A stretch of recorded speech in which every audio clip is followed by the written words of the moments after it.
Shame. Ey, Schlag jetzt. Ja.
Excuse me, Alva? Slide.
Put them in the long box.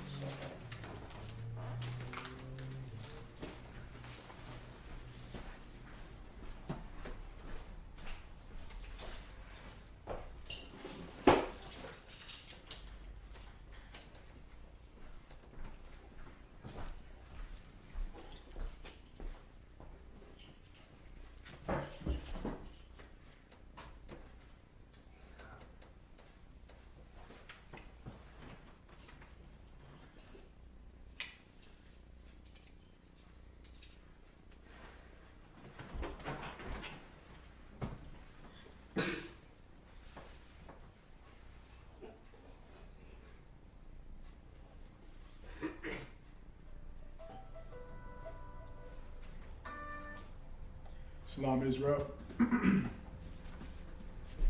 This is the Isupk Israelite School of Universal Practical Knowledge out of 1 West 125th Street, Harlem, New York City. New York, since 1969, been teaching the truth of this Bible, who the Most High is. God, the Most High, God of Abraham, Isaac, and Jacob. Yahweh is his name, right? That is his name. He's the God of Abraham, Isaac, and Jacob. All right, the Most High of all, creator of all things. And his book, all right, the Bible, is what we teach. We teach it accordingly to the 12 tribes of Israel, scattered abroad, okay, specifically in North, Central, and South America. 12 tribes of Israel being the so-called Negro, so-called Hispanic, all right, so-called Latinos, so-called Haitians, all right, so-called native indigenous of North, Central, and South America make up the 12 tribes of Israel. Okay, and with you making up the 12 tribes of Israel, you have laws, statutes, and commandments in which you're supposed to keep, you are to keep. And in keeping laws, statutes, and commandments, you have to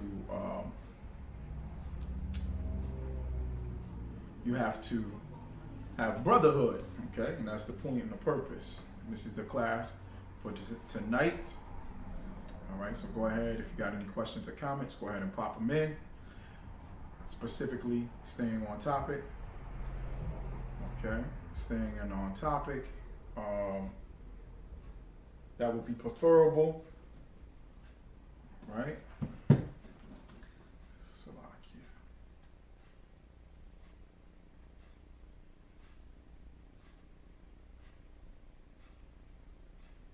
Right.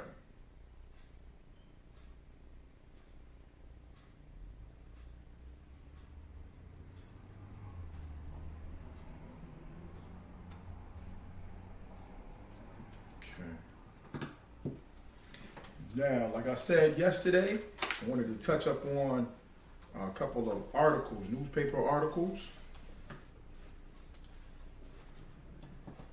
Okay. I'm going to get that point preset. Cast your pearls amongst swine. I'll grab that.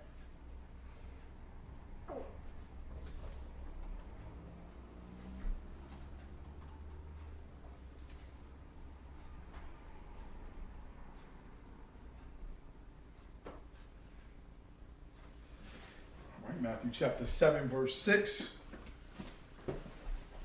Matthew chapter 7, verse 6.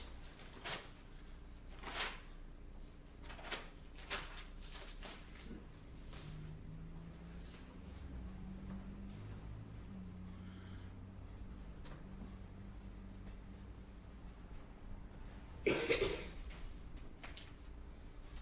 going to bring out a couple of articles based off of Brotherhood and what happens and when we lack our brotherhood, okay?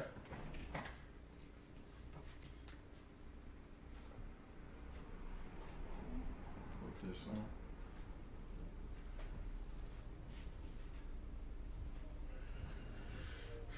We lose what is given unto us, bestowed unto us as the 12 tribes of Israel.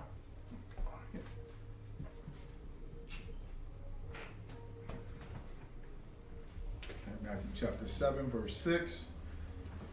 Give not that which is holy unto the dogs, neither cast ye your pearls before swine, lest they trample them under their feet and turn again and render you.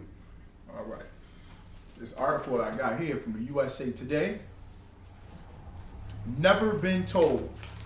It's the topic of the, that's the headline of the article here. Never been told the lost history of people of color, baseball's stolen legacy. I'll show y'all here. You see the brother sitting in that chair made out of baseballs.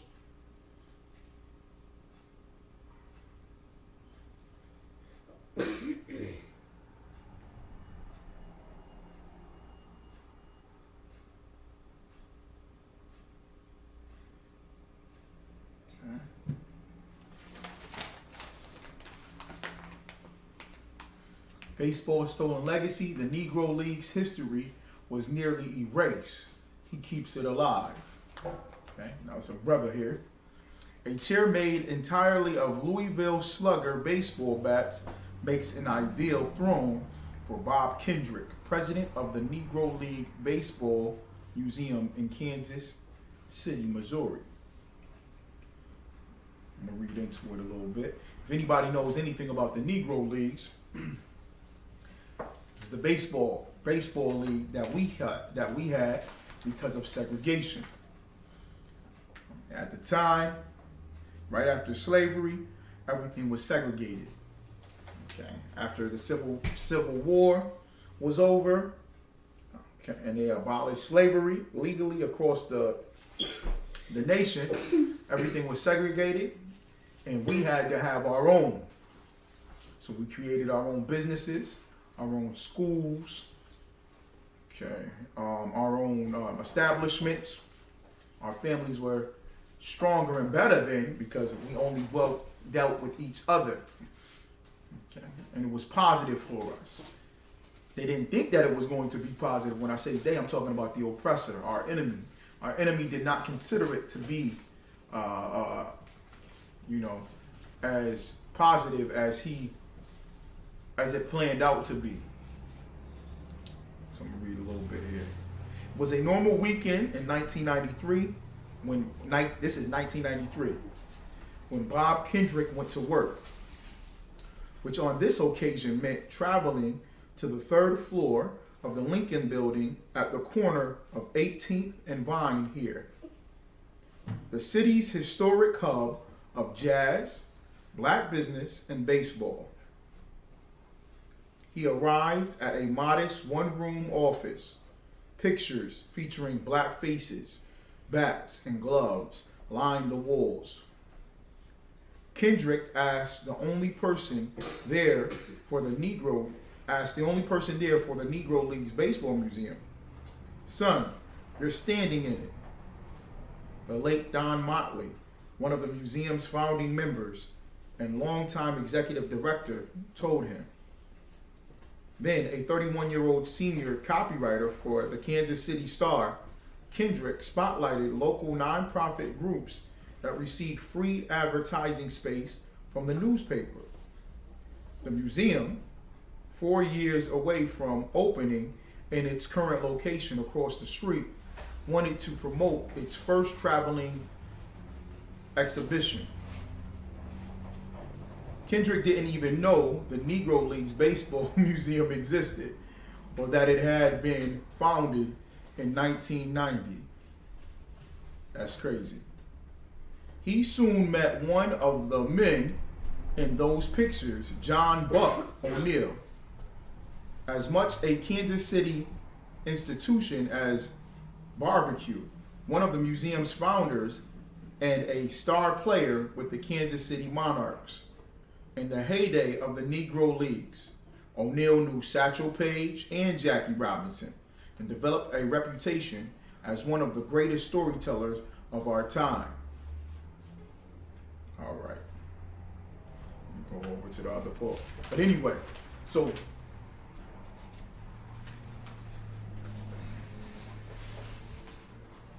the Negro Leagues, right?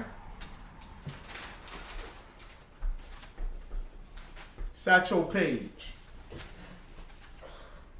Jackie Robinson, all these brothers was magnificent in the game of baseball. When I say magnificent, I mean they couldn't be touched. Okay, all right. They couldn't be beat by white baseball players and white teams. So they had to compete against each other, of course. We created our own league.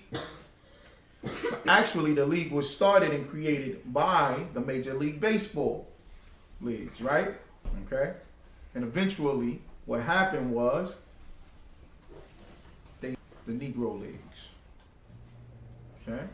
All right. As one of our fights, because Jackie Robinson is looked at as somebody as great, because Jackie Robinson was the first one to leave the Negro Leagues and go to Major League Baseball.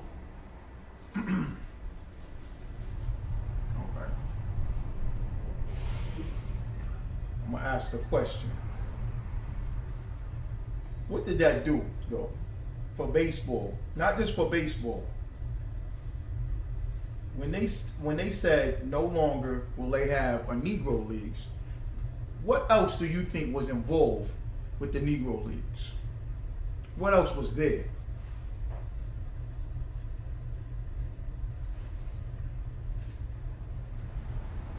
What happens when you go to a baseball game?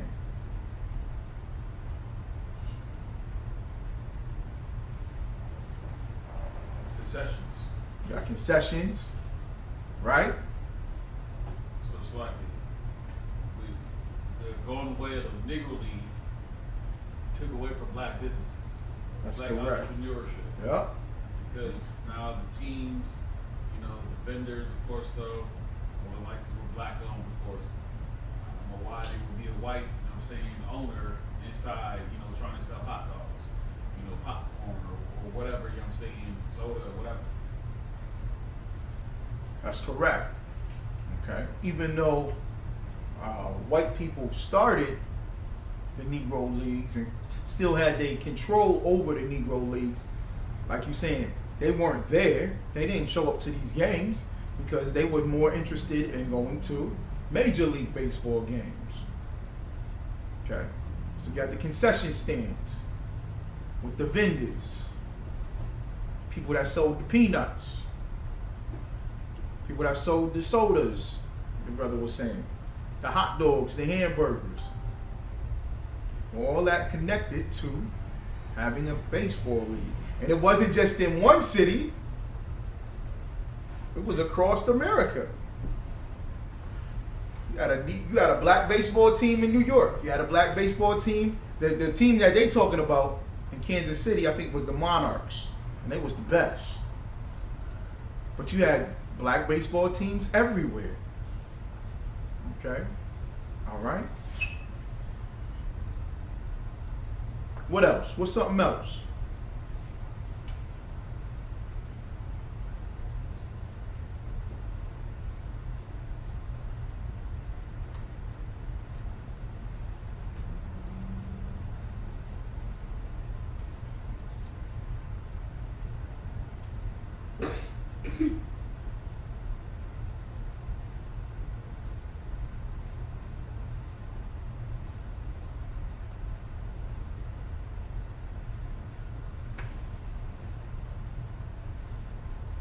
I mean, everything was segregated. So it connected to everything. When the baseball team came into the town, they had to stay at a black hotel or a black motel, or had to be put up with a black family. So that black family made money off of it. Another Israelite family made money off of it. So the money continued to circulate that way. The restaurants were segregated. So they could only eat at our restaurants. That's great. Money can circulate through us, and only through us. What else, though? What else? What did it do for young men?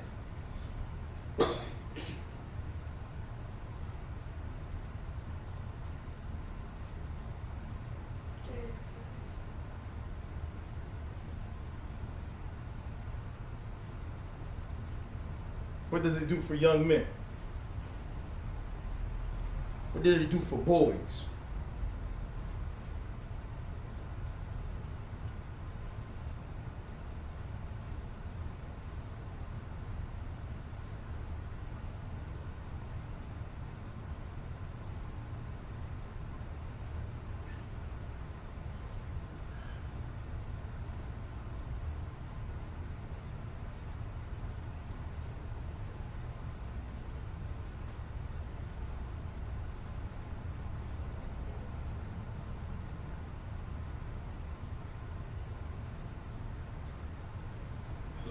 Go ahead. Not in the sense of idol worshiper, but idols. You know what I'm saying? Role models. Right, right. That they could look at. Oh, I'm going to be like this pitcher, or I'm going to be like this shortstop. I'm going to be like this, you know, batting, you know, knocking out home runs and all types of stuff like that. So. Yep. Gave them role models to look at. That look like them. That look like them. Exactly. Just imagine though, not only that, imagine going to a baseball game where all the players are black. The umpires are black. The referees are black. All the fans are black. That's just something that mind-boggling. That you just enjoy. Like if you've ever experienced that. I never experienced that until later on in my teenage life. Later on when I went to college and I went to visit, where did I go? I'm trying to remember where I went. I went to Battle of the Bands down in Atlanta. And it was all these HBCUs. It was nothing but black colleges. And all the fans was black. The announcers was black. The concession stands there were black people. That's just something like, make you feel great. Like, this is unimaginable. This is something that can be attained. And that's something phenomenal. So why do I bring up the scripture that I brought up? Okay, why do I bring up this scripture? Why am I bringing up the scripture? Matthew chapter 7, verse 6. Give not that which is holy unto the dogs, neither cast ye your pearls before swine, lest they trample them under their feet, and turn again and render you.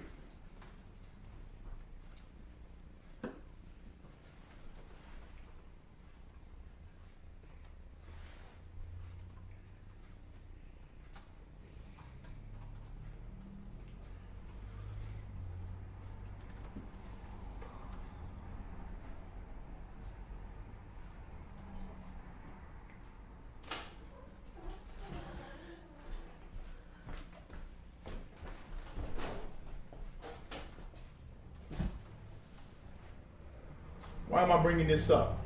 This precept.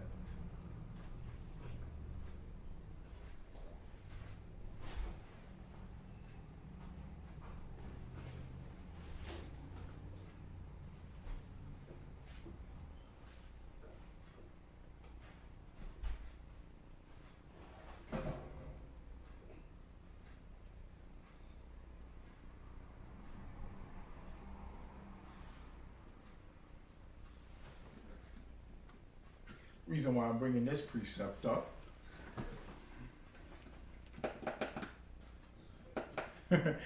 is because what was that in the minds of these brothers as they played baseball? What was on their mind as they played in the Negro Leagues?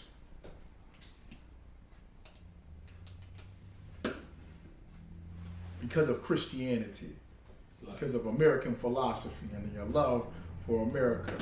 What was on their mind? Go ahead.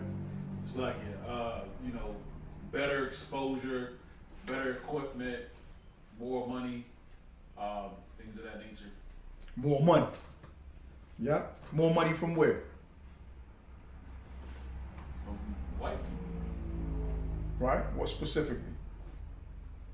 The major leagues, right? Okay. Yeah. More specifically, the major leagues. They looking at the major leagues is they going to get more money.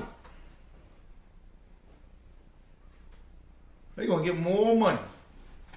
It's got to be better. Okay. And then what's the Christian mentality in their mind?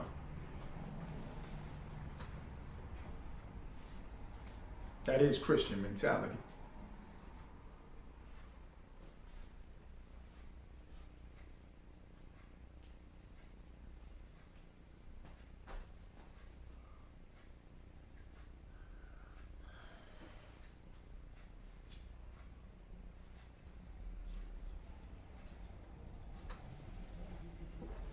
Saw this movie a while ago. I forget the name of the movie. I think it's called Passing Glory. I think it's Passing Glory. It's about a basketball team, high school basketball team, and Yep. High school basketball team, right? And they played in Louisiana. And Louisiana heavily segregated. This was in the 60s. And this team was nice. And this team just kept begging and begging to play against the white team. Why was they doing that? Why did they want to play against the white team? Why were they so adamant?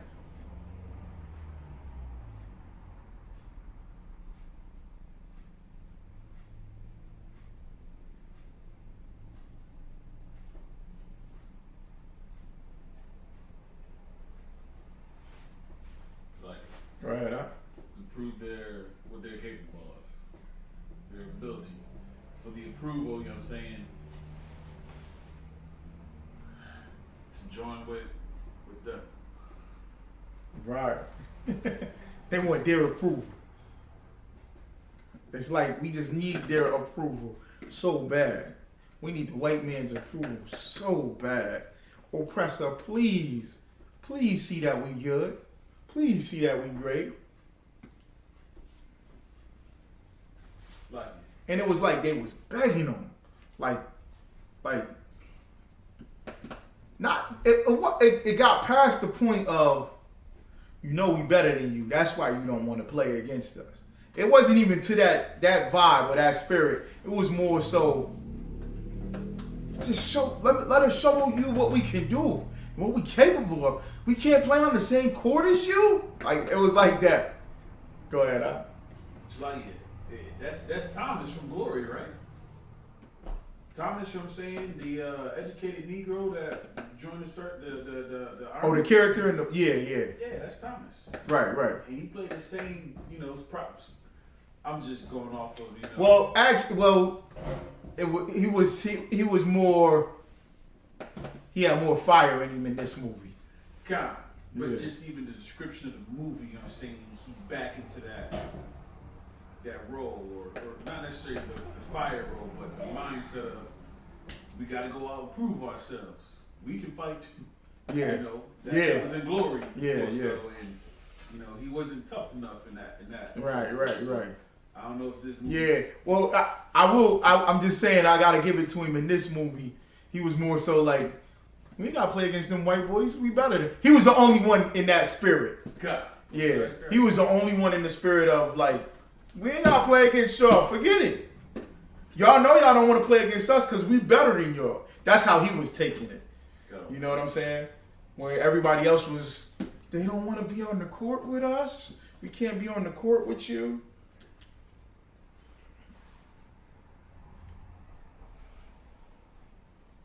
And they kind of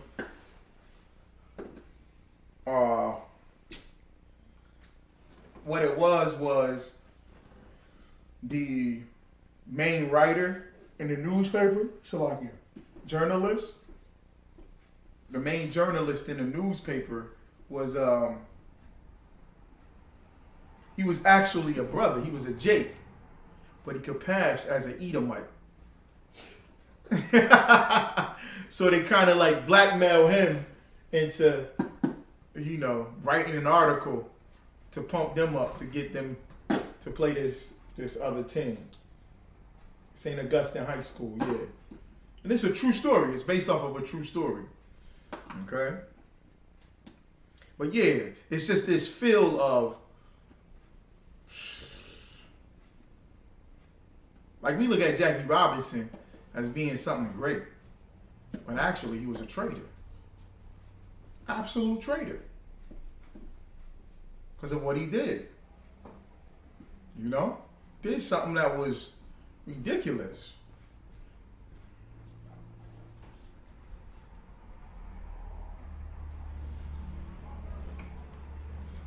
If we didn't have the Christianity, we wouldn't have thrown out these beautiful pearls that we had. Could have kept our own Negro League. Would have branched off into what? Other sports leagues. I'm on football leagues. You know?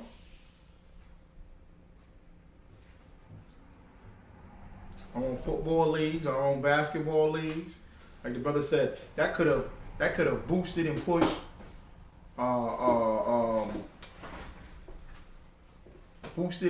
the concession stands, so we have different businesses across the country. And then just imagine where it would be now if we had what for ourselves?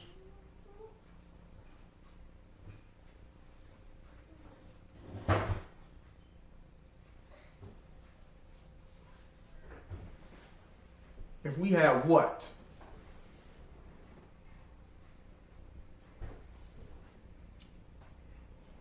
Because Christianity wanted us to integrate. Christianity was so adamant about us integrating. And that we had to integrate. You know, it was something for us to integrate. With this, and it was like damn near pointless. Damn near pointless.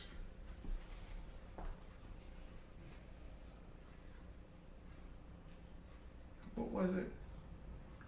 I just got the numbers yesterday. Not yesterday. I think Friday or Saturday. I think it was 80%.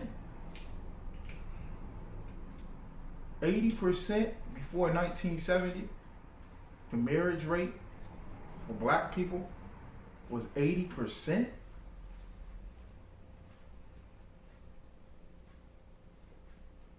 And it's crazy because when you bring up that we should separate and that we lived better during segregation, our people they don't see it. Just like how this brother is bringing this article out about, nobody would have known about baseball, the Negro Leagues. And the article right next to it that I'm going to bring out is this sister that says she's going to continue to teach Mexican American history in Texas because they're getting ready to ban all the history. Go ahead, Al. It's like, up until the point where King died, was assassinated or whatever. And that whole integration thing that they pushed. We had that majority family, you know what I'm saying? That black family, of course, though. That right. Household, of course. Right. And right after that, this king was killed, 68? 1968. 1970, black man gotta get out the household. Put him on child support. And the assassination of Martin Luther King brought a lot into perspective for all those in the civil rights movement. So they knew that they had to jump on it. You know what I'm saying? Like you saying. Because the assassination of Martin Luther King, they thinking it's over.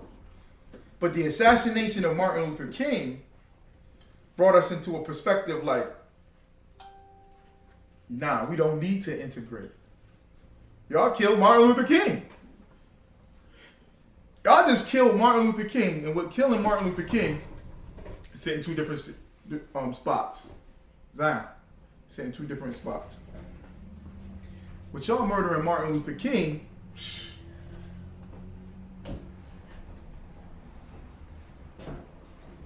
so like you said, then they implemented the whole Section 8, the whole welfare state. Well, if you need some help from the government, you can't have a husband. They came up with that movie Claudine. Okay, and that was a good movie to show, featuring Diane Carroll and James Earl Jones. She couldn't be with a black man. She couldn't have a man, because if she had a man in the house, they would take all of her social benefits. And to this day, if the man is in the house when the social worker come by, or catches that man living there or finds something out that he's staying there, the benefits get taken away. To this day, it's 2021. That was in 1970. That was implemented and started. Said, we can't keep the black man inside of their house.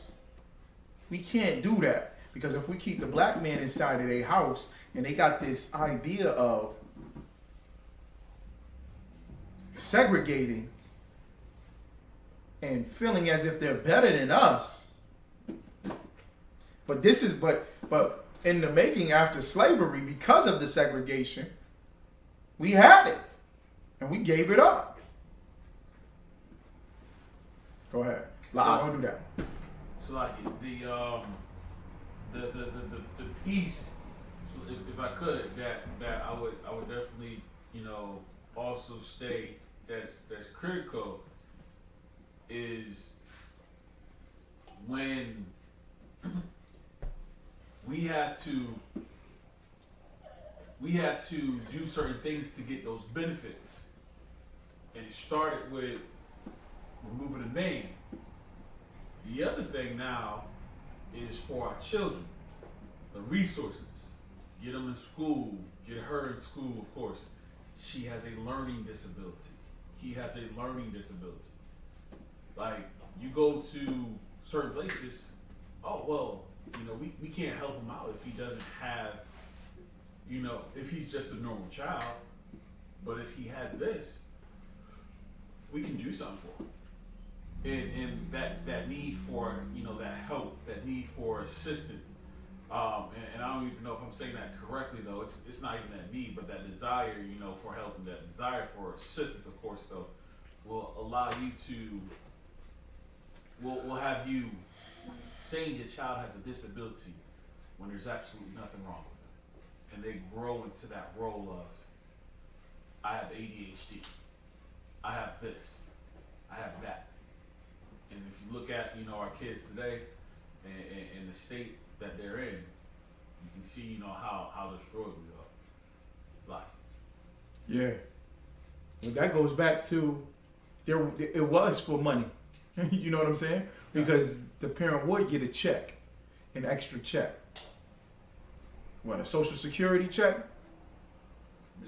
Because disability check, Social Security, disability, or because he got a mental disorder, right?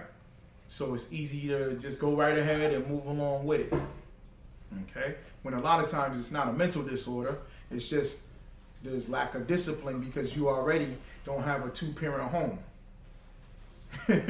You already don't have a two-parent home. You already don't have a business.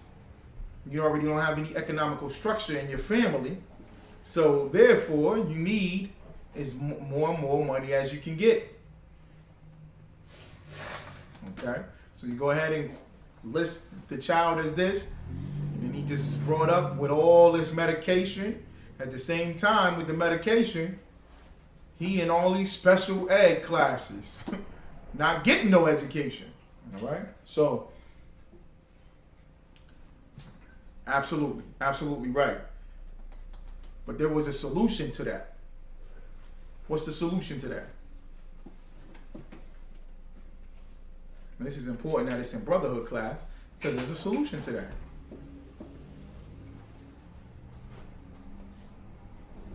Check this out. Many HBCUs are teetering between surviving and thriving.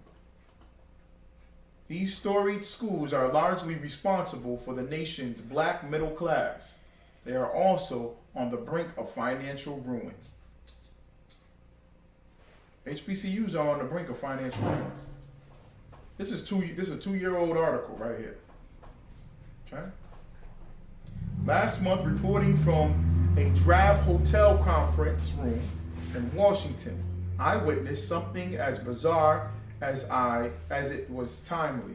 Donald Trump, mired in a race-infused culture war of his own making, receiving repeated applause from a crowd of brown faces. He was heaping praise on the hundreds gathered there for his remarks at the National HBCU Week Conference. You have shaped American leaders, trained American legends, pioneered American inventors. Salaki.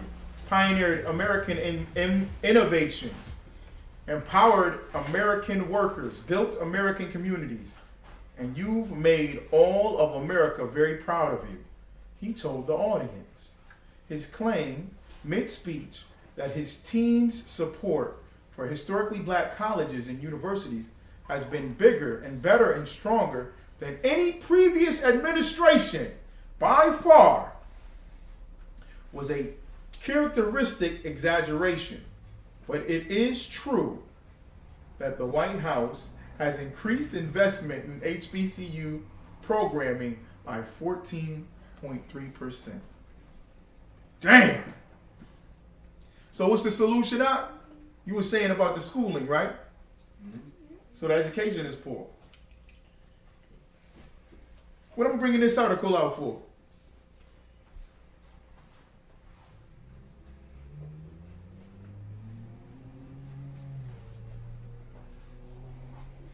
They are also on the brink of disaster.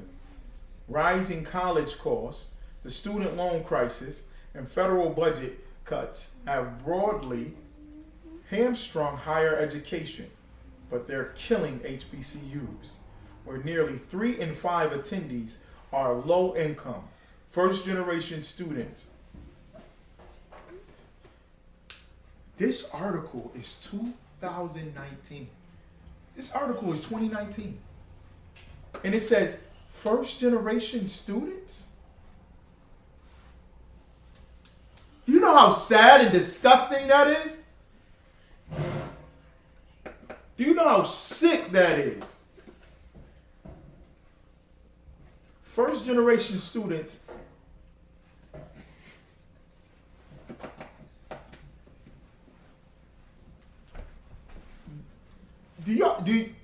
should I pull up a stat of how many black people went to college in 1930?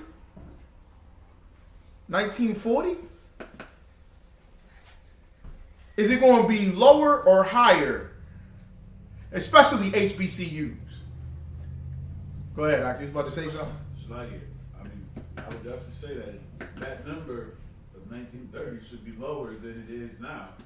But the fact is that just like the Negro League, you know, the integration, of course, though, the dependency of, you know, cash and wealth and dollars, you know, it's the equivalent, basically. Look, I get paid more money if I don't go to HBCU. I'll go to another school, you know, and there's the... So what's the solution for that? You're absolutely right. Because we'll be thinking, I'll get more publicity or I'll get more networking. Right. I'll get a higher chance if I go to Harvard than if I were to go to Howard. Right. Right? Yeah. That's the thinking. So what would be the solution behind that? And this is crazy. We still saying first generation college student in 2020? We're still saying first generation college student in 2020 as black people. That's because we don't have brotherhood. That's because we don't care about our nation. We don't care about us as a people. We prefer, it would be better to integrate. Right?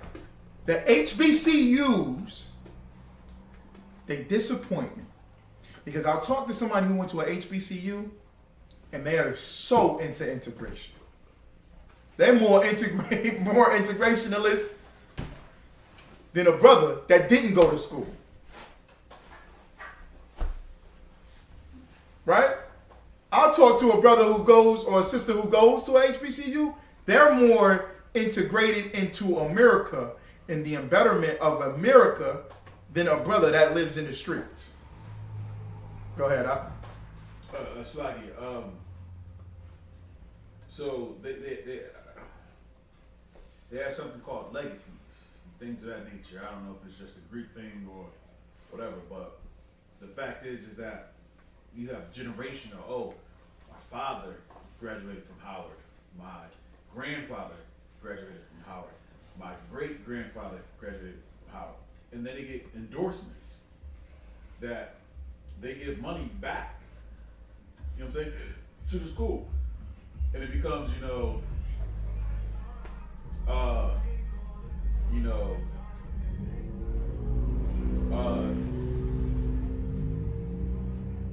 Madam C.J. Walker, wing of, or auditorium or something like that.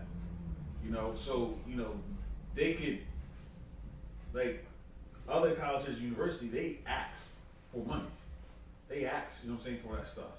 And then, of course, they have the basketball program, football program, track program, lacrosse program, and it goes back to what you just stated.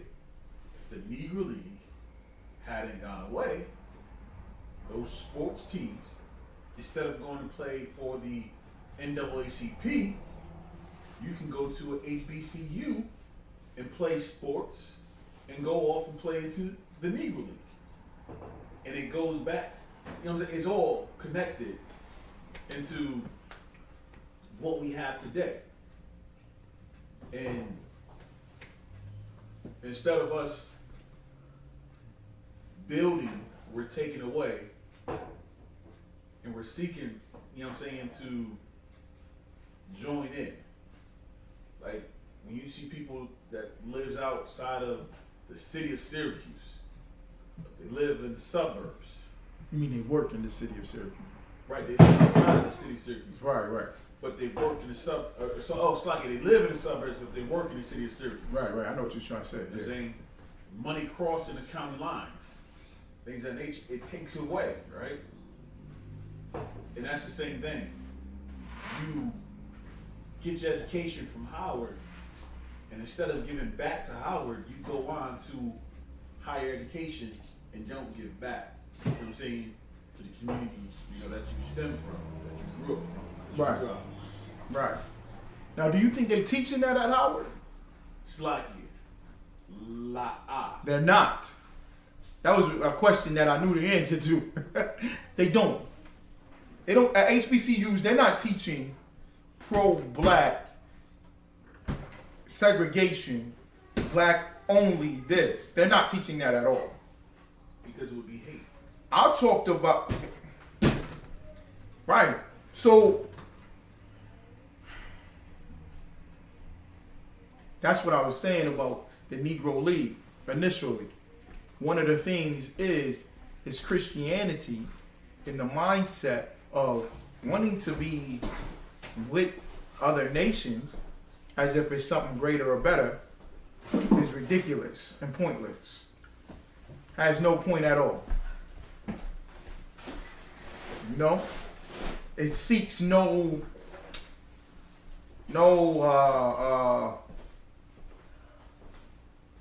right? It seeks no true goal. It's like a fairy tale or a La La Land. And the HBCUs, they're not teaching this because of Christianity. Like you said, that will be looked at as hate. So if you're in the Negro Leagues, it's looked at as hate rather than looked at as love.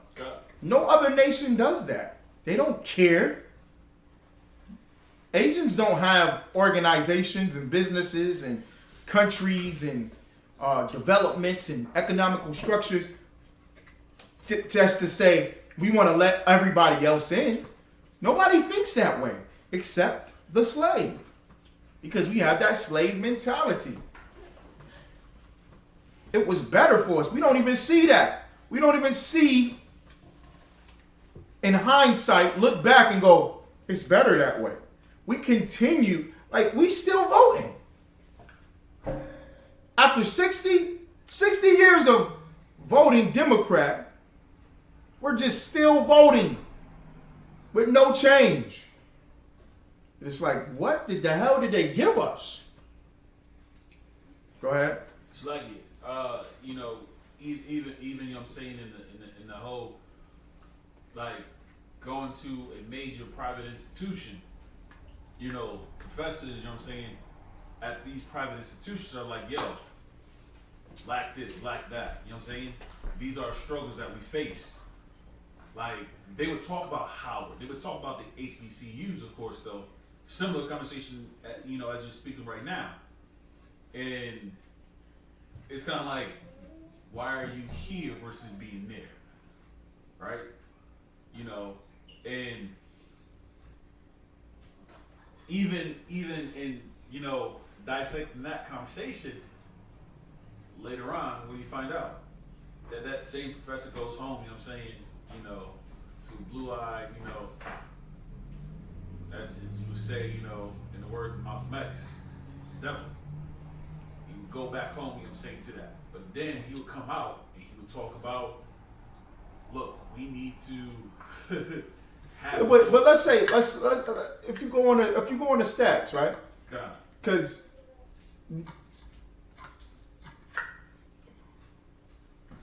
a lot of those professors in Uncle Tom's, as you want to say, they actually are married to sisters. The majority of them. God. Mm-hmm. You like if you go to Howard University, the professors there, whatever. He's a Q. He gonna be married to a Delta, or you know, an AKA. They usually, I'm saying for the most part, not all of them, but for the most part, they're usually going to marry a sister. But it'll be. I hear what you're saying though. Well, it's like if I could. No, what I'm saying was like because of the private institution and everything else, though, you would have a professor at a, you know, a more prestigious, as they would say, like Howard or it's like at Harvard. Or, Harvard. Okay, because like, you said Howard. Okay. Yeah, like Georgetown or Syracuse, whatever. You would have a black professor that's teaching there. You know what I'm saying? That's going hard. You know what I'm saying, for the plight of our people. Of course, you know what I'm saying? And then you would go over to Howard, you know what I'm saying? They were like, y'all telling us to join, and he telling us, you know what I'm saying, that we should be here, you know what I'm saying, building our people up. But, you know, in the background, you know what I'm saying, you know, he married, you know what I'm saying. Why do you think that is? This was the conversation that I had with the brother, was it last year? Brian Freeland. Yeah, it was last year or the year before. This is the conversation I had with the brother. Why do you think that is? Why do you think the brother goes to Georgetown and is a professor at Georgetown and not at Harvard? Now it's changing. Mm-hmm. I gotta give it to these brothers and sisters. I don't say it's changing, but it is on the rise going to HBCUs. It's something looked at now, like to go to HBCU. Shout out to Deion Sanders. He's coaching at Jackson, HBCU. He's got his sons going to an HBCU, Salakia. Got his sons going to an HBCU. Master P, his sons are going to HBCUs. And it's a slight, you know, increase on going to HBCUs. But at the same time,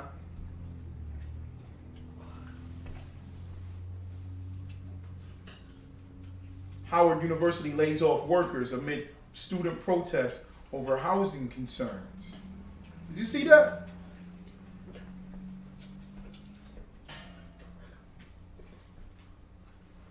Go ahead, Al. I was asking, why do you think that? Why do you think the brother is going to be a professor at Georgetown or go to Georgetown? I mean, more pay and, you know, security.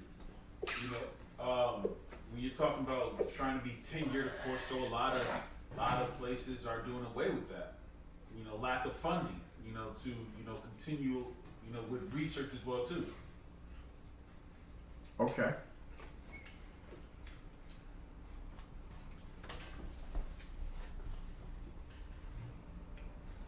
Anything else?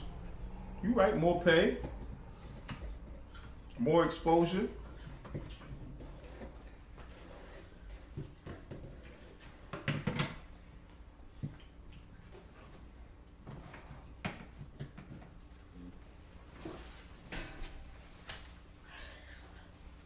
like it, not to say that they would be ostracized, you know what I'm saying, for saying the same thing that they would say at the HBCU, but That's correct. they can It's speak, possible they would be. they can speak freely, you know what I'm saying. At the other university, I think there was this one book my professor was telling me about, written by I think Juno Diaz, you know, his Hispanic brother, of course, though, and his struggle and stuff of that nature, and the things that he went through, you know, growing up in North Carolina, New York City, of course, and the restrictions and limitations that was also in place at taking that approach, you know, like specifically going from speaking like from the HBCU. What you mean? Him not going to the HBCU because there was restrictions on him speaking? Nah, like, you know, if you were to talk about, you know, black unification and everything else, though, at a HBCU, oh, well, we can't forget about white folks, or we can't forget about Asians, you know, but, you know, speaking about it as a private institution, you know, Harvard, you can say whatever the hell you want to say, slide. Like, you're gonna face less backlash. Like, they're not concerned really about that. Really? I would have never thought that. I thought you would be able to speak more about racial issues at a historically black college or university. But what I'm hitting at is the HBCUs don't go out to get, this is my thing. And the brother, he agreed with me on this. Brian Freeland, World Be Free, because he went to Howard University. They don't go out. Like, HBCUs don't go out to get students, talents, recruit, just students in general. You don't see them advertising and pushing and going out. You don't really see it. If you don't know about HBCUs, you would never know. You wouldn't. The reason why we know about HBCUs just because we black and had some interest in black culture.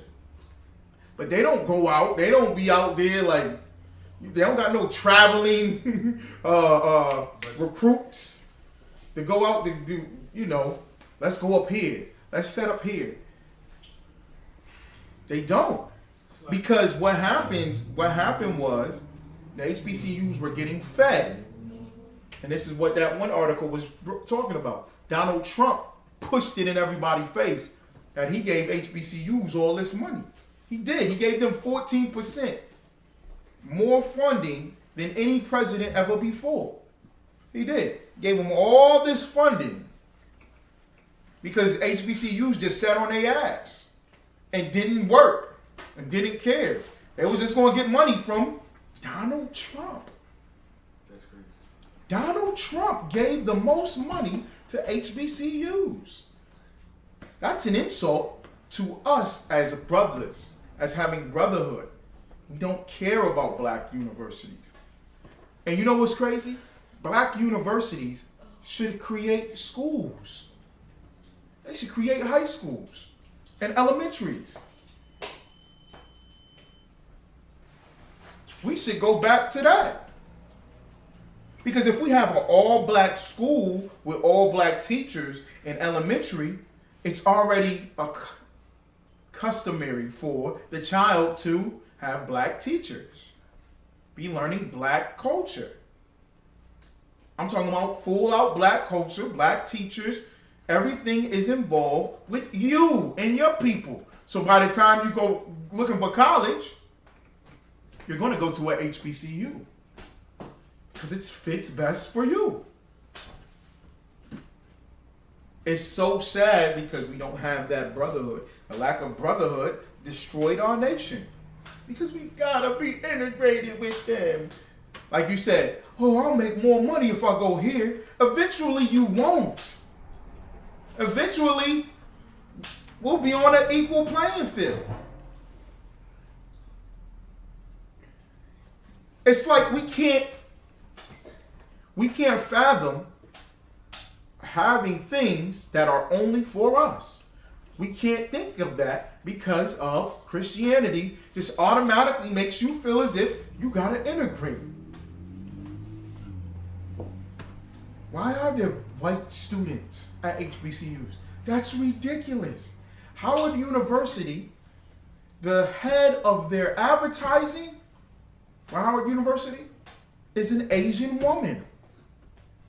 How is an Asian woman the head of your advertising? That is insane. What does she know about advertising to black people? Chicken. She don't know that. She don't know how to fry chicken. She don't know how to make mac and cheese. She don't know about our music. She doesn't know about our fashion. She doesn't know about our language. She has no idea she comes from Asia. And you know what they said in response when people asked and questioned it? Well, she did graduate from Howard. Oh my God! What the hell did she do going to Howard? We need to stop it. She didn't date a black man. She dated a white guy at Howard University. Yo, we act like we can't say no to them. It's fine. Let's have brotherhood. It's okay. We go nuts. We go nuts to think that we can't have our own universities, our own elementary schools, our own business. It's okay. God damn. It's fine. It's okay. Eventually, the dollars will start to add up. Did y'all know that? Eventually, over time, your money is going to grow with your business.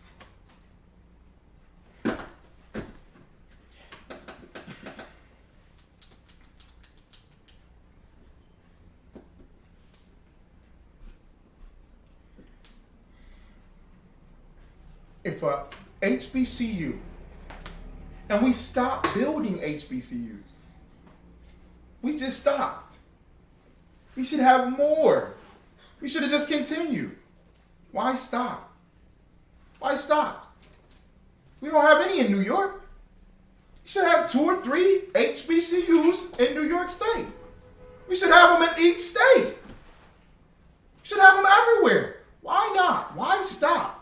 You know why we stop? Because we don't feel that we are valuable enough. We don't value ourselves. We don't look at ourselves as being great. All the inventors that we have, all the great minds, all the great speakers, it's okay. I want to sit at that white counter. What was it called? Woolworths? Oh, yeah. They got a good hamburger there. Why? It's all right. You want a hamburger? It's fine. We can have our own hamburgers.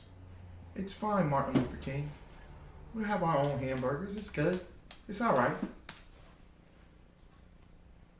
And then we can, how about we build up our own so much to where we are recognized as our own entity,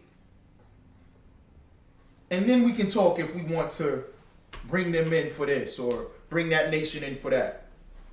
Then we can talk if we want to play basketball against them, but it'll be on our terms. We don't have no leverage with battling our oppressor, no leverage at battling our enemies at all. We don't have any leverage because we don't have any brotherhood.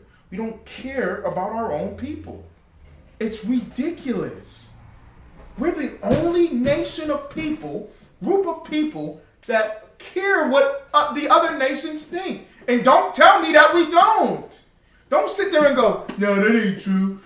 We only care, we only worried about us. We talk about us all the time. No, your mentality is all subjective. It's created. Your entire mind and way of thinking was created by the oppressor. It's horrible that I have to pull up articles about HBCUs, black colleges, it's roaches and rats. If you on Rikers Island, you sleeping 6 in a cell. If you at HBCUs, it's mold and the ventilation system broken while you sleep. You're under the curses. No matter where you go. This is proof. No matter what you do or where you go, you are in hell. How about we turn back to God as the key solution? How about we look for something greater than ourselves for once? And God is not the white man. Donald Trump was God for HBCUs. It says it in the article right here. He increased the funding 14%. He gave more money than any president before him. And who was the president before him? Barack Obama. Yep, give it a hand. Yep, absolutely right. Barack Obama was the president before Donald Trump. And Donald Trump gave more money to HBCUs than Barack Obama. That is insane. Who, Barack Obama? No. He graduated from Harvard and Columbia. Harvard Law. Columbia was his undergrad. That's where he saw us in the streets. Barack Obama saw Isupk in the streets. Sidebar. He said, y'all can't be teaching this, brothers. That's not right. Because the brother was up there and said the white woman is a dog. All right? Salakia. You're absolutely right. The Negro Leagues, a vanishing history. I got to pick up the newspaper and see the Negro Leagues, a history almost gone forever, diminished. You know why? Because we don't want the Negro Leagues. Why would we want the Negro Leagues? You think HBCUs didn't know that there was a boy in Akron, Ohio, that was phenomenal at basketball? You don't think they knew that? Living in a one-bedroom apartment with his mother. Did they know that? You know what LeBron James built? Shout out to LeBron James. Was it 2 years ago? 2 years ago? 3 years ago? LeBron James has a school starting in elementary, going up to high school. And that school also helps the parents find employment. Right? Helps the parents out. Helps the parents out with employment. Gave every child a bicycle to make sure that that child can some way still have a way to get to school. You can still get to school on a bike. Yo, he's got a college prep program to where all these children are going to go to college. Is he the first one to ever think like that?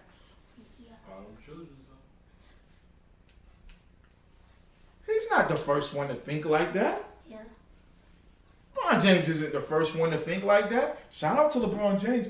We had to think like that. We had to think like that in segregation. We had to. We were forced to. And it was phenomenal. It was great.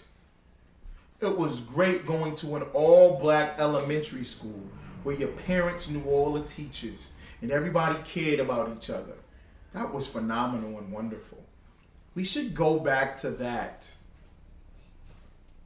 Now just imagine if that happened with LeBron James when he was in high school and went to the HBCU, said, we got a high school.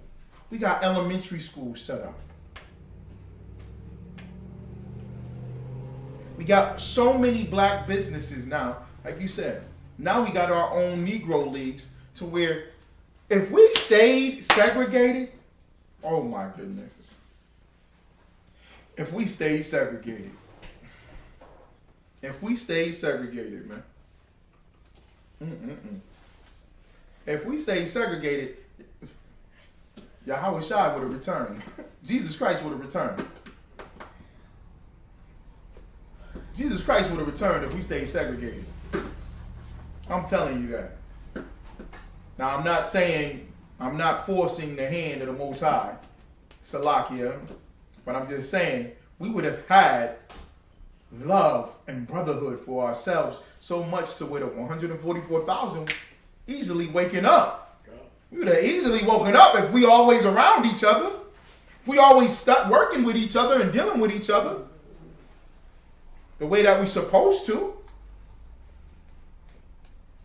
I'm not saying that it was perfect. I'm saying we wasn't on drugs and prostitution and wickedness. I'm not saying that at all. But if you look back and you see the numbers and the facts and the statistics, you see that there's been a decline ever since we've casted our pearls. We take our talents, our abilities, our beauty, our intellect, our art craft, everything that we have, and we force it into America. Tonight is election night here in Syracuse. We caught up on who's going to be the mayor of Syracuse. And we take our great minds and we think of strategies to make this person the mayor, that person the mayor. We embrace America. And America has nothing to give us. America can give a damn about black people. America hates you.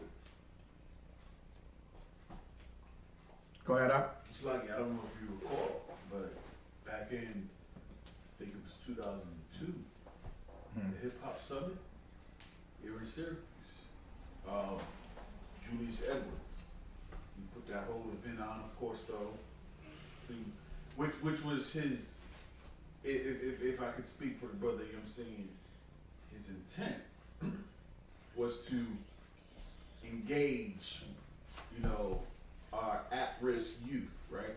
Because they were doing a thing where it was the truancy ban, all that other stuff though. It's like, what's working, what's not working, what's working, what's not working.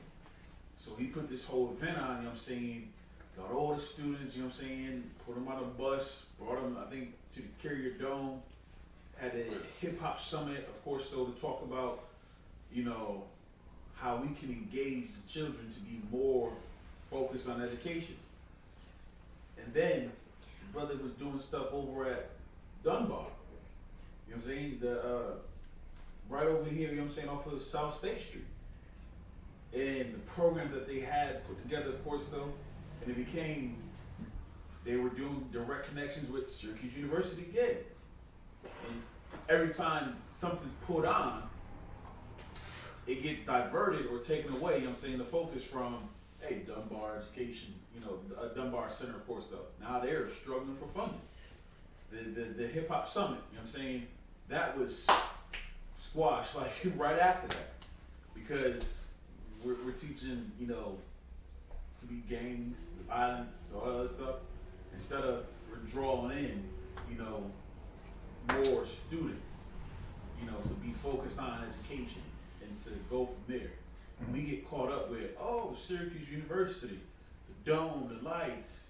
I want to go to Syracuse University instead of, you know, going over to Howard or so on and so such. Yeah. Now, I'm not saying brothers and sisters should just go to HBCUs. Because like I said,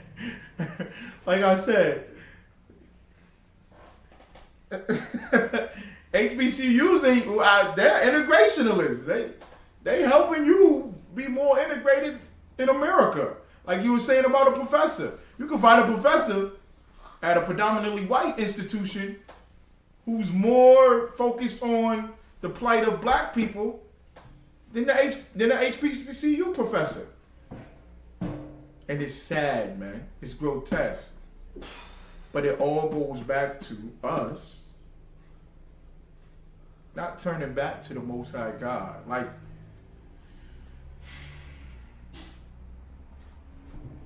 I'm just talking about the start of it. Don't do that. I'm just talking about the start of it, right? Like, us just creating this infrastructure so that we can be amongst ourselves. I'm only speaking of the start of it because, like you said, eventually it's just going to fall apart. Yeah. And why does it fall apart? Why do all these things fall apart? They fall apart because we don't keep the law, statutes, and commandments. We don't follow the Most High God in the Bible. We don't. Okay? All right? That's the main reason as to why all these things don't fall apart. And then one of the things that I brought out in this scripture, Matthew chapter 7, verse 6, give not that which is holy, meaning which is separate, unto the dogs. You're giving it to the other nations. We give everything to the other nations, but for what? But for what? Even your vote. Even your vote, giving your vote to the other nations. What does that do? What does that do? What does voting do for the other nation? You give them your vote. What does that do? So, Go ahead. gives them authority over you. Give them power. That's correct. Give them power. Give them power and authority over you. What does it do for you? Teaches you to be slow. Go ahead. Keeps you, you know what I'm saying, in a subservient state. Instead of you know, having that, nah, I'm not going to partake, you know what I'm saying? It teaches you, you know what I'm saying, to join and focus on others outside of you. Because we all human. We all bleed red.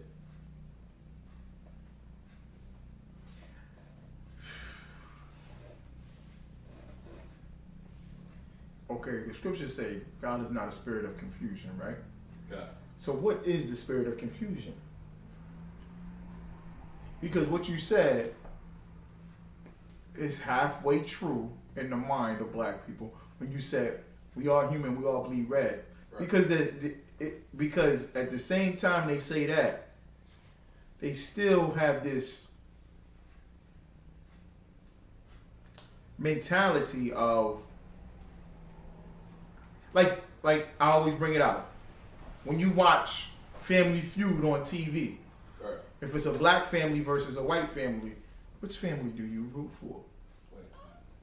Is all right. You get what I'm saying? You automatically root for black people. You want the black people to win. When you watch a sporting event and you see the black sister running against the white female, you automatically side with your people. So the confusion in your mind helps you remain in a state of disarray. Helps you remain in a state of confusion or chaos. And what that does is it allows you to see everybody else. It allows you to see all the other nations as stern or as stable. Okay. They're stable when you, in your mind, you're unstable. And that's great to have your enemy in an unstable state. That's what voting does. That's what it does. It makes you think as if, like you said, it gives all.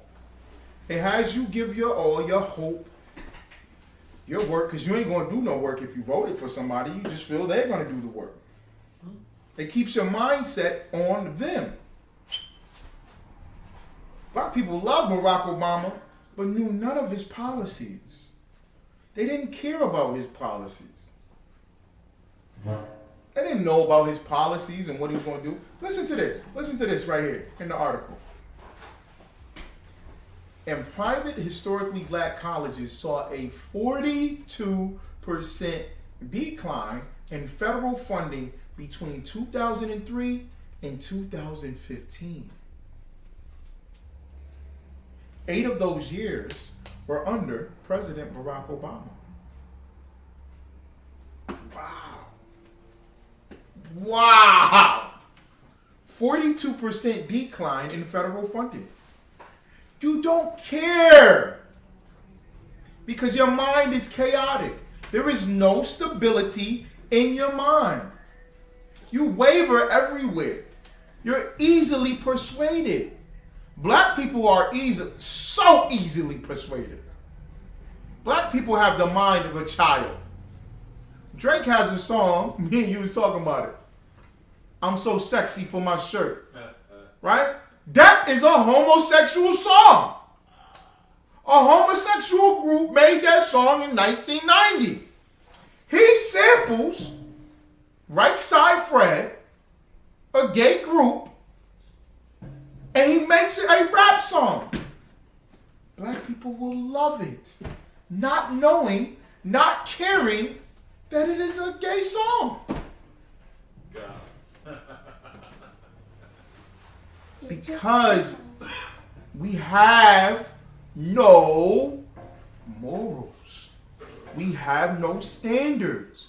There is no standard. There is no...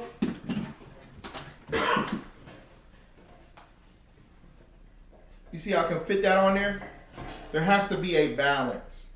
There has to be a standard in order for the remote to stay on top of that blade like that. It has to be some mathematical concept that says, based off of its weight and properties, that it can sit here. Now, if I try to do it this way,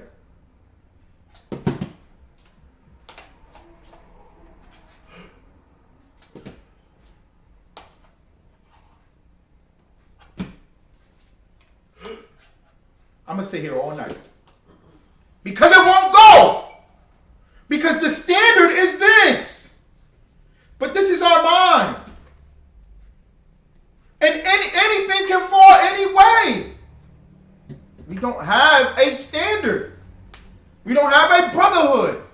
We don't love each other. We don't care. The Negro Leagues, what the hell is the Negro Leagues? The greatest baseball players ever to play baseball. It's nothing.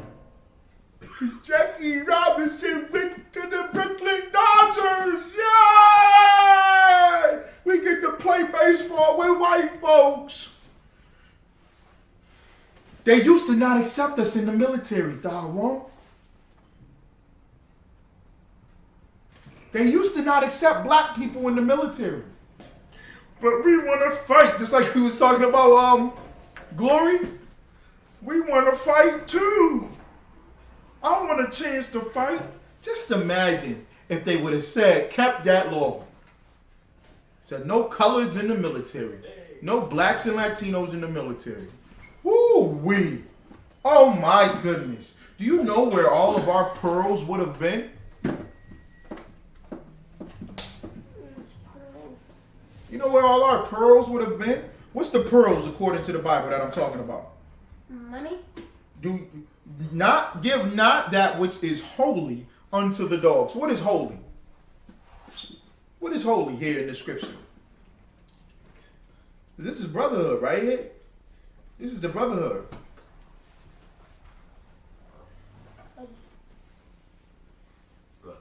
Go ahead. Separate. So. Right. So what's holy? Yep. Separate. So whether you're talking about the Negro Leagues, you know, even the worst of our players, you know, sending them off. Oh, I'm staying with the Bible. Okay. With the word holy. Okay. Separate. What else? What's under holy then? Because it's separate unto us. So what was it? Separate, set apart. Uh-huh. What are the things? The law. Get Romans chapter 9. Is it Romans chapter 9? Verse 3? I believe so. Romans chapter 9, verse 3.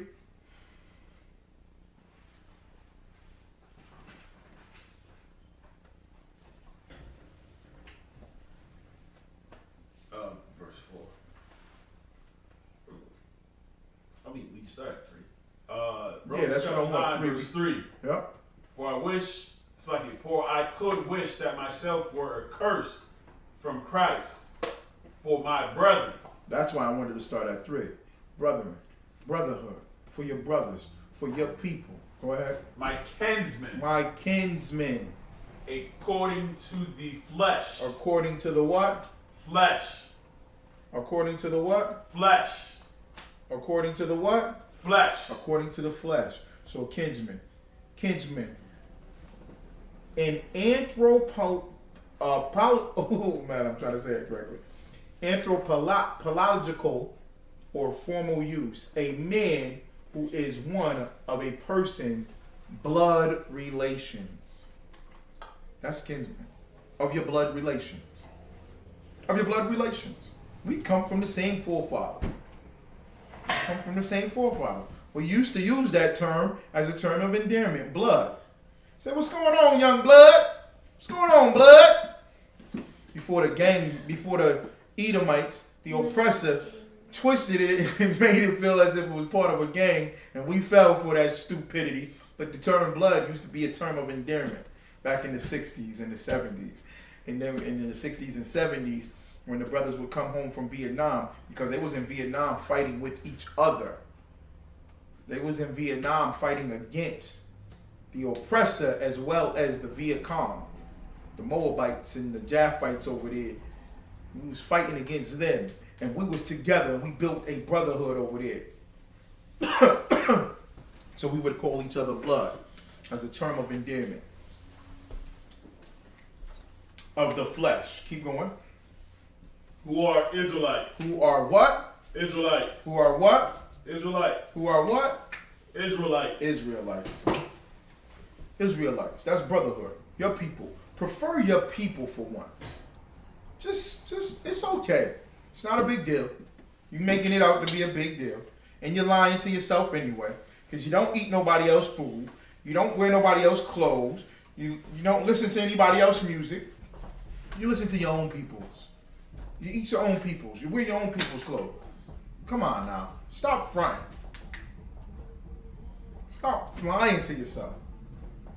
My sons watch the YouTube channel, and it's a brother playing video games on the YouTube channel. You prefer yourself. Go ahead. Who are the Israelites? To whom pertaineth the adoption? These are the things that are holy. These are the things that are holy. To whom pertaineth the adoption? Go ahead. And the glory and the covenants. The glory and the covenants. These are things that are holy. What are the covenants? The old covenant and the new covenant. Okay? Go ahead. And the giving of the law and the service of God. The giving of the law and the service of God. And the promise. And the promise. Promises. Right. And the promises. All right. Go ahead. Whose are the fathers, and of whom, as concerning the flesh, Once again, the flesh is there. Christ came. Christ came for Israel. Concerning the flesh. Christ came for Israel. It says that right there. Go ahead. Who is over all, God blessed forever. Who is over all, God bless forever. Amen. Okay, those are the things that are holy. And we take that and we do what with it? Go back to Matthew chapter 7, verse 6. Why did I just say what I just said? Why am I saying we give holy? What we just broke down, what holy means, and what are those things that are holy? Give not that which is holy unto the dogs. Have we done that? Have we done that? Yeah. How have we done that?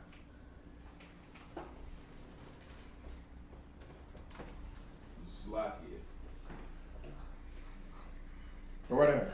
Because we look at Yahushua as being, one of our oppressors, instead of Yahushua being one of us. Mm-hmm. You look at the law as salvation is for everyone and not just for ourselves. Mm-hmm. The covenant, which is not just for ourselves, but for everyone. Mm. And that the other nations were adopted, which makes it okay for everyone and not just ourselves. Right. The Bible is given to everybody else. The oppressor, the other nations, the Edomites, the Hamites, the Moabites, specifically the Edomites. Okay? Okay? We give them everything that's holy. We give them everything that's holy. Meaning it's meant for us, when we go ahead, like you said, oh, they're chosen people too. They God's chosen people. The Lord is with them. The Lord is with them as well. They can have this and they can have that. God is with them. What is you talking about, brother? Right? We give them everything that is holy. We let them call themselves our name. All right? So that's that part. And it calls them dogs in the Bible. Yahushua Mashiach, Jesus Christ calls them dogs. He calls the other nations dogs right here. Neither cast ye your pearls before swine. What are the pearls then? Money. Yeah, your money, your economics. What else? It's like our structure, our way of life. So instead of us, you know what I'm saying, keeping this Bible to ourselves and keeping the laws and everything else stuff for ourselves and the culture for ourselves, we take that and we give, you know, ourselves over to the other nations. That's correct. And that goes with the holy part. The scriptures, right, that's holy. Those are holy things. Okay, what is a pearl? Something you find in the ocean. Raise your hand. Go ahead. Something you find in the ocean. That's correct. Something that you find in the ocean. Okay? A little bit more on it. Valuable. That's correct. Yeah. Precious. Valuable. What makes it precious?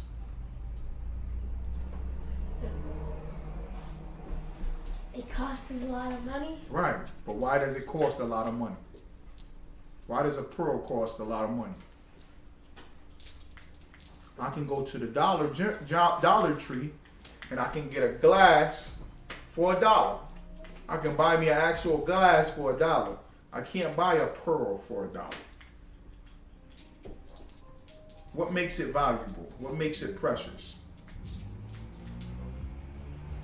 It's like the process that it takes just to even create a pearl, and also the scarcity of which, you know, they are. It's like it's not necessarily in abundance, but you know, the scarcity, if I said that correctly. That's correct.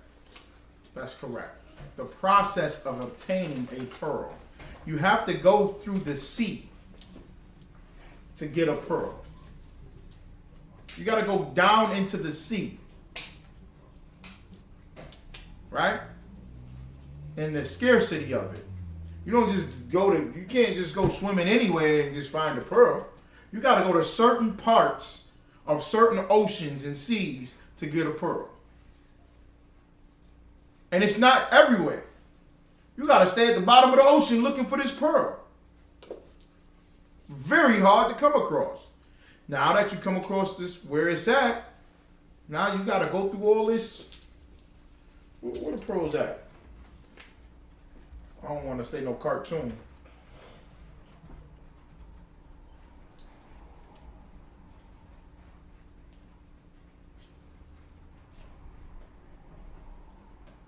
Slacky. Go ahead.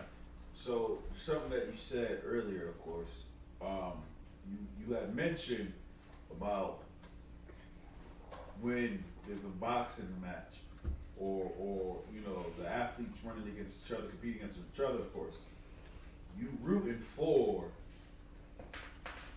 them that look like you, right? The brother or the sister, whatever.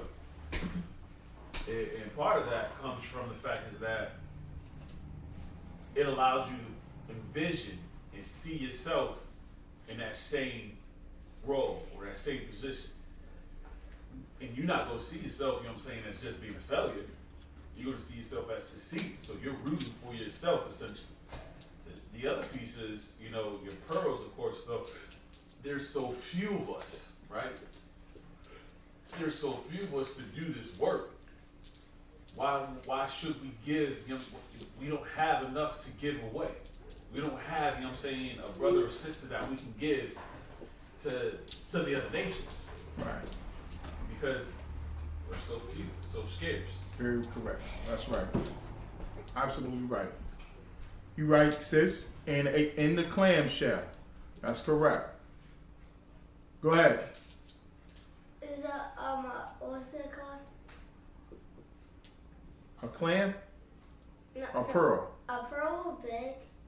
No, they're not big. That's the whole point. The scarcity of them. So Okay? They're in the middle of a clam, and a mussel, and a shell. So not only are they at the bottom of the ocean somewhere, they're inside of these oysters. You're gonna have to open a winter clam. I'm explaining it to you right now. They're inside of these oysters, damn near a rock. Right? A clam shell, shut and closed, and it's not all of them. So you at the bottom of the ocean picking them up, bring them to the top, and you gotta crack them open. And they're foul and disgusting things. It's nasty inside of there. They're unclean. So you unclean for the day. Like You unclean for the day. I will finish. Hold your peace. You unclean for the day because you're touching this nasty snot that y'all love to eat. Disgusting. You love to eat mussels and clams, which is nothing but a snot. It's a goddamn, it is, that's all it is. It's a snot. It's a living piece of snot. Because all it eats is it's a bottom feeder. So it just intakes feces from the bottom of the ocean or wherever you get it from, the bottom of the sea, the bottom of the ocean. It's just intaking all the feces in the dirt and eating it up. And so it just becomes a little piece of slimy snot. Right? And y'all go ahead and have clam bakes and clam fries and all that stupid nonsense and disgust. And you boil them and all this nasty stuff and put hot sauce in them.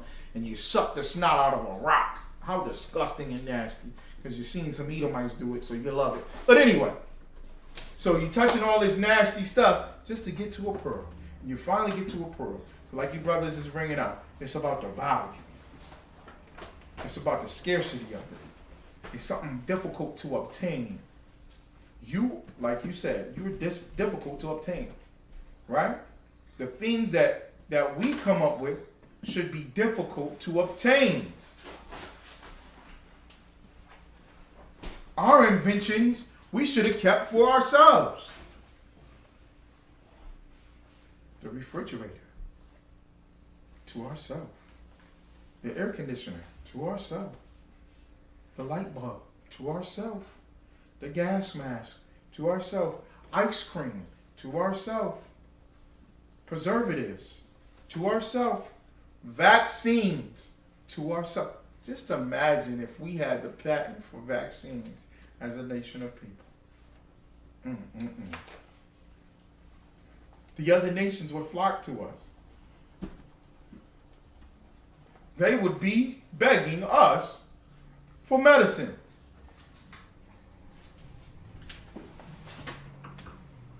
It's the automobile. These are pearls. All these things that came out of us. Our great minds. The fashions. The styles. Think about rap music. R&B and blues. What? Think about if we owned our own music and controlled it. Go ahead, Op. Shlaki, just the one thing, you know what I'm saying, in regards to, you know, just the clams and the pearls and so, is that if you get the clam and you open it too soon, you know what I'm saying? Like that pearl, that's it. They only produce the one, if I'm correct. They produce just the one pearl in their lifetime. So, you know, you open it too soon, you get a little small, tiny pearl. You know, versus, you know, if you let it sit for a time, which makes it even more, because you have to just open it up, crack it open and find out. Right? Yeah. So, if you look at, for example, what you were talking about for the vaccine, right? If we came up with the vaccine, of course, though, and now it's just on, you know, on demand, of course, though, but you got to pay for it. You know, the other nations, and we provided for. Look, they weren't mad about slavery. And you know, keeping the slaves for themselves, of course, though. They kept 40 acres of the view, you know. So, you know, that's something that we would be able to control demand, of course, though. Look, yeah, everybody can get the vaccine at a price. Everybody can get this at a price. And it's nothing more than just doing business. There's nothing wrong with that, right? Pfizer, you know what I'm saying, Moderna, and Johnson & Johnson are all getting paid, you know what I'm saying, for the vaccination, right? For the research that they're conducting. We got researchers, we got people, you know what I'm saying, that can do the exact same things. In fact, it's probably our people that's the ones doing it. It's assisted. And not getting paid. No, she got paid, but Well, I mean, they're not getting compensated like they should. I'm talking about as a nation. It's a sister that came up with the vaccine for COVID-19. It's a black woman. Give her a hand. Shout out to that genius. It's a black woman put white man on the moon. Y'all know that too. That makes me so upset. But anyway, but the fact of the pearl, and the pearls being, Salakia, I'm about to shut it down anyway. The sister said soap in a wash towel. Damn right. Damn right we created that. They damn sure didn't do it. You're absolutely right. Okay? We created all these things. Those are our pearls that we give to swine. We cast them to swine. The other nations. We give all of our good things to the other nations. And the reason why we do that is because we lack brotherhood. Okay? We don't have a brotherhood for each other. All right? We done turned away from the Bible. We don't acknowledge ourselves as being a people. We do when we think that it's cool. We do it in a confused mind state. Yeah, that's a brother. Yeah, he a brother. But you don't really adhere and hold true to it in the sense of the law, statutes, and commandments. And the Most High set us up as the chosen people of God. You're the chosen people of God. The God of the Bible. You have everything here in this book. All right? Okay. For the Brotherhood class, let's see here.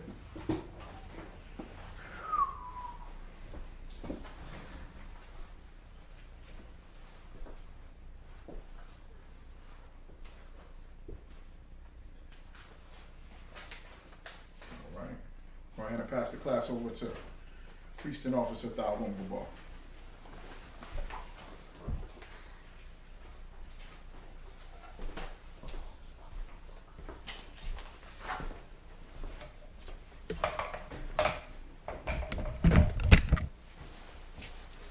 Isupk security announcement. We're at Isupk. We'll start at 1 West 125th Street under the leadership of the commander. Just a little bit more about it.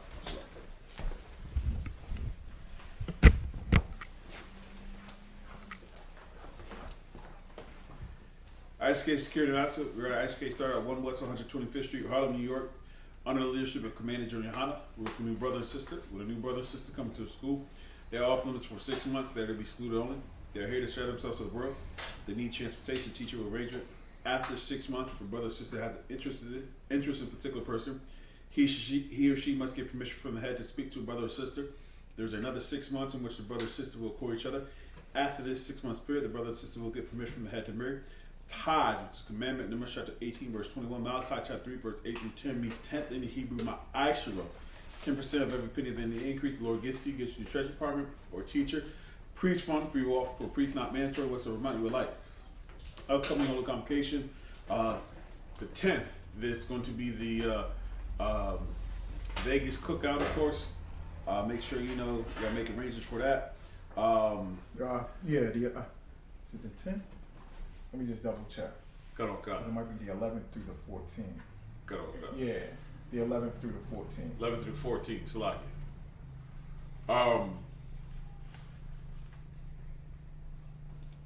Feast of Dedication Hanukkah, which is going to be First Maccabees chapter 4, verses 52 through 61. If anyone wants to be a trooper to school, start wearing all black, boots, shirt, headband, and scarf. We'll encourage students to the teacher.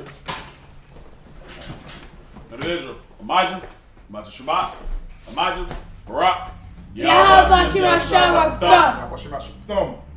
So, we'll encourage students to sisters. Amajim, Shabbat, Amajim, Barak,